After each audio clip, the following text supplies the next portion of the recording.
শাস্তি রেখেছে জেনা এবং ব্যভিচারের জন্য। আপনারা জানেন সবচেয়ে কঠিন শাস্তি। এবং বিবাহিতরা যদি পরকিয়া করে, হারাম সম্পর্কে লিপ্ত হয়, তার শাস্তি ইসলামে বিচারিকভাবে এটা যে সে যেখানে সেখানে বাস্তবায়ন শুরু করবে না। আমাদের দেশে দেখবেন যেখানে সেখানে এটা বাস্তবায়ন হয়, অনেক গ্রামে মাতবররা শুরু করে দেয়। এটা বিচারিকভাবে যথাযথ নিয়মে বাস্তবায়িত হবে।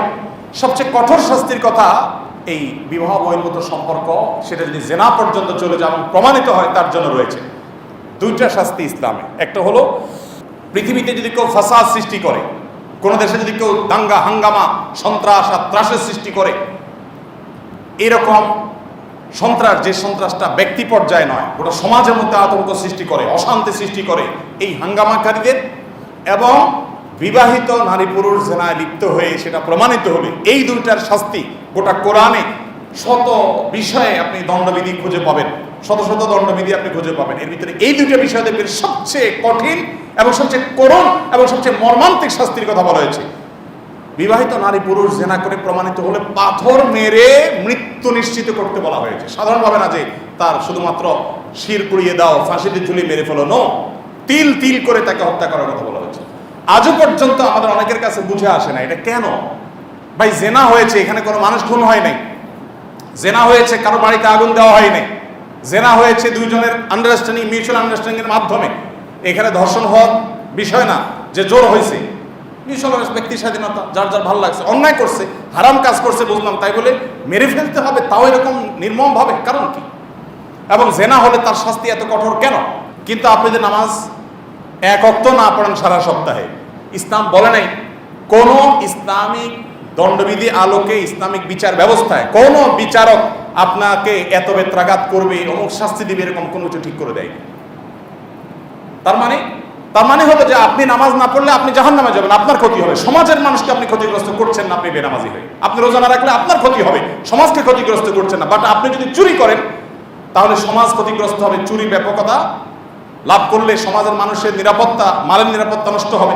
আপনি খুন করলে সমাজের মানুষের জীবন নিরাপত্তা নষ্ট হবে। এই জন্য ওইগুলোর জন্য দণ্ডবিধি রেখেছে শরীয়ত। ঠিক একইভাবে আপনি যখন জেনা ব্যভিচারের বিষয়টাকে খুব স্বাভাবিকভাবে দেখবেন সমাজে, তখন কি হবে জানেন? তখন মানব সভ্যতা হুমকির মধ্যে পড়বে।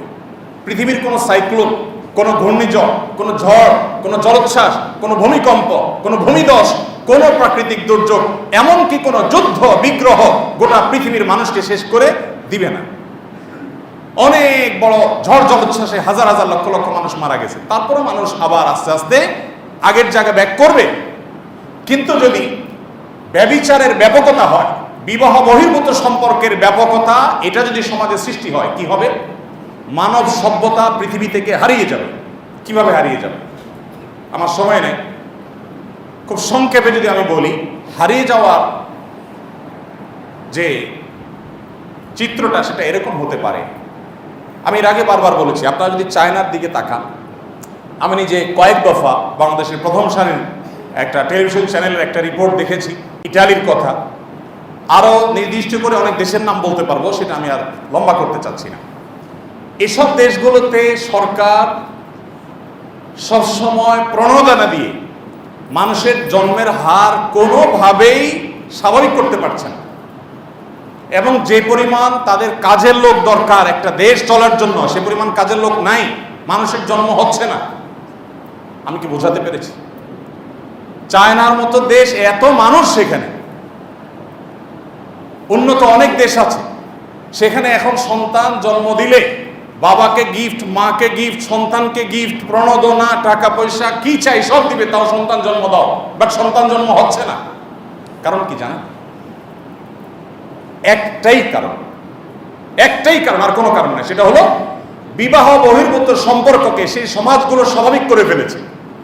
এর ফলে কি হয়েছে?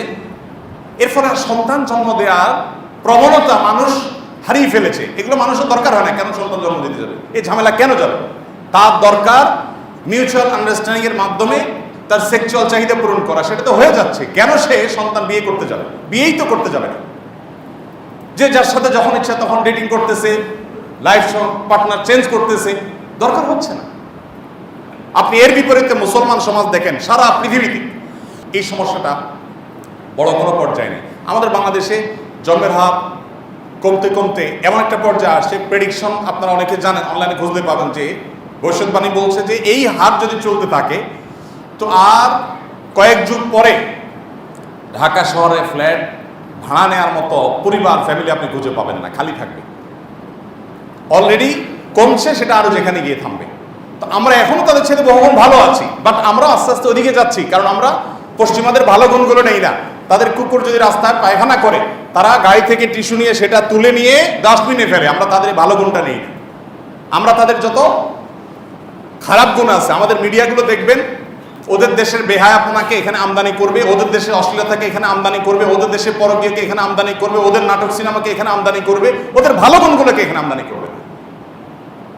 সময় তো উপস্থিতি মানব সভ্যতা হারিয়ে যেতে পারে, কারণ আস্তে আস্তে যে মানুষ জন্মের হার যখন এভাবে কমতে থাকবে এবং মানুষ বিবাহ থেকে সরে যাবে, বিবাহের দরকার কি আর, বিবাহ করবে না। বিবাহ তো ঝামেলা, হ্যাসেল, টাকা পয়সা, কমিটমেন্ট, এটা বিশাল ব্যাপার। আপনারা জানেন যে উন্নত দেশগুলোতে অনেক দেশে আইন আছে যে আপনি বিবাহ যদি একবার করছেন তো এমন ফাঁসবেন যে এরপর আপনি তালাকও দিতে পারবেন না। ওই ভদ্রমহিলা টর্চার করবে, সহ্য করে যেতে হবে, কারণ তালাক দিলে আপনার অ্যাসেটে অর্ধেক দিয়ে দিতে হবে তাকে। আছে না অনেক দেশে আইন, এ ভয় বিয়েও করে না। ইসলাম এত সুন্দর জীবন ব্যবস্থা যে না, আপনি বিয়ে যেমন করবেন উৎসাহ দেয় ইসলাম, যদি আপনার অসহনীয় পর্যায়ে আপনি চাইলে বিচ্ছেদও যেতে পারেন, তাহলে সম্পদের অর্ধেক দিয়ে দিতে হবে না, তবে হ্যাঁ তার প্রাপ্য যেটা সেটা ঠিকই বুঝিয়ে দিবেন। আল্লাহ তাআলা আমাদের সবাইকে এই ভয়াবহতা উপলব্ধি করার তৌফিক দান করুন। এই ভয়াবহ ব্যাধি থেকে আমাদের সমাজকে আল্লাহ তাআলা রক্ষা করুন। আমাদের দ্বীনি চর্চা বাড়াতে হবে, অশ্লীলতা থেকে নিজেদেরকে সরাতে হবে, চোখগুলোকে নিয়ন্ত্রণ করা, আত্মনিয়ন্ত্রণ করা শিখতে হবে এবং গোটা সমাজকে বাঁচানোর চেষ্টা করতে হবে। আল্লাহ তাআলা আমাদের সবাইকে এই ভয়াবহ ব্যাধির ব্যাপক ক্ষয়ক্ষতি করে অনুধাবন করে সেখান থেকে বাঁচার তৌফিক দান করুন। জাযাকুমুল্লাহু খায়রা ওয়া আখিরু দাওয়ানা আলহামদুলিল্লাহ।